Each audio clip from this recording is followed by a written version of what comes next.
Nonsense দেশ। এইভাবে কি দেশ চলে? আপনি একটা এনজিও সরকার, চিটাগং ডিভিশনের সরকার বানায় বসলেন। দেশ তো এইভাবে চলবে না। আপনাকে দেশ চালাতে হলে আপনাকে বুঝে শুনে চালাতে হবে। যে সরকার চলছে, কেউ বলতে পারবে যে এই সরকার চলছে? ওদের মাথায় কি আছে? আপনি 6টা কমিশন করেছেন, তো আপনি যে কমিশনগুলি বানাচ্ছেন কিভাবে বানাচ্ছেন? ধরেন আমার স্বাধীন মালিক তো করতে পারে না, ওর চোখের সাংঘাতিক অসুবিধা, তাকে এইভাবে করতে হয়। আপনারা যে লিখিত ভাবে যে জিনিসগুলি প্রস্তাবনা দেবেন সেটা পড়তেও পারবে না ঠিক করে। হি ক্যানট রিড, কাউকে পড়ে শোনাতে হবে ওকে। আপনি মজুমদারকে দিয়েছেন ইলেকশন, আপনি জানেন মজুমদারের রেপুটেশনটা কি, সেটা আমি হয়তো এখন বললাম না, কিন্তু সে যেসব কথা বলছে, কনসেনসাস করে ইলেকশন কমিশন হবে।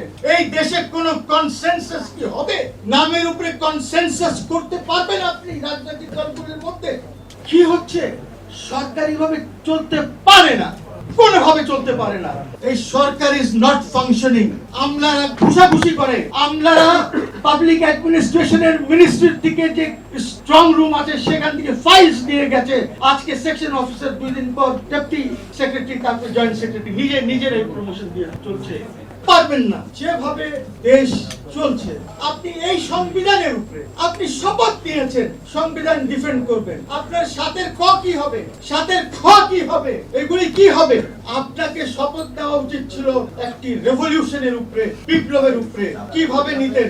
আপনাকে একটি প্রোক্লেমেশন বানানো উচিত ছিল, এই সংবিধানকে ছুঁড়ে ফেলে দেওয়া উচিত ছিল, এবং ওই রেভলিউশনারি প্রোক্লেমেশনে আপনি সংবিধানে ওত দিতেন, ওইখানে ওত আপনার দেওয়া হতো, সেভাবে আপনাকে নেওয়া উচিত ছিল। তারপরেও আমাদের উচিত হবে এই সরকারকে, দেখেন আমাদেরকে চিফ অ্যাডভাইজারকে সমর্থন করতে হবে বিকজ অফ হিজ ব্র্যান্ড। যদি আমরা সেটা না করি, ওনার নাম যদি অ্যানাউন্স না করতো 6 তারিখে, তাহলে কিন্তু এই দেশে প্যারাট্রুপার্স নামতো এখানে। ফেনী ব্রিজ ক্রস করে ইন্ডিয়ান ট্রুপসরা মিরসরাইতে ঢুকে যেত। আপনি 10 কিলোমিটার ওদেরকে দিয়েছেন, 6টা জায়গা দিয়ে দেবেন, 6 জায়গায় তারা বসে কাজ শুরু করবে। 1 তারিখে কেন শুরু করবে? 2-3 মাস কেন লাগবে কমিশনকে কাজ করতে? আর আপনি ওভারল্যাপিং কমিশনস দিয়েছেন। একটা দিয়েছেন জুডিশিয়ারির জন্য, একটা দিয়েছেন সংবিধানের জন্য, একটা দিয়েছেন ইলেকশনের জন্য। কি ইলেকশন অথবা জুডিশিয়ারি এটা কি সংবিধানের বাইরে? এগুলো তো সব সংবিধানের ভিতরেই থাকতে হবে। আপনি ওদেরকে মেম্বার করে দিতেন, ওদেরকে আপনি কাদেরকে কি? আচ্ছা ঠিক আছে।